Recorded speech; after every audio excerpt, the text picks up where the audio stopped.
তাআলা ছিনিয়ে কখনো নিবেন না, যে রিজিক আপনাকে তখন থেকে ছিঁড়ে কখনো যাবে না। এই পৃথিবীতে আপনি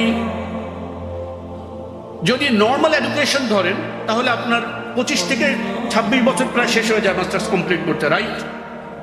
আচ্ছা, 25 থেকে 26 বছর যদি শেষ হয়ে যায় কমপ্লিট করতে, এরপরে 5 থেকে 7 বছর লাগবে আপনার একটা চাকরির প্রাইমারি লেভেল কমপ্লিট করে মিড লেভেলে যেতে, রাইট?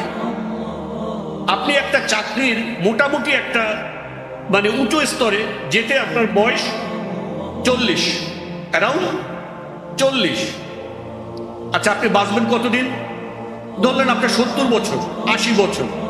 বাট যখন আপনার বয়স 60 বছর হয়ে যাবে, যখন আপনার বয়স 60 বছর হয়ে যাবে, তখন দেখবেন এই পৃথিবীকে ভোগ করার, উপভোগ করার জন্য আপনার যে পৃথিবীকে উপভোগ করার জন্য তো আপনার বডি, দেখুন, তাই না? দেখবেন যে 60 বছরের মধ্যে এই জিনিস কি হয়ে গেছে, অকেজ হয়ে গেছে।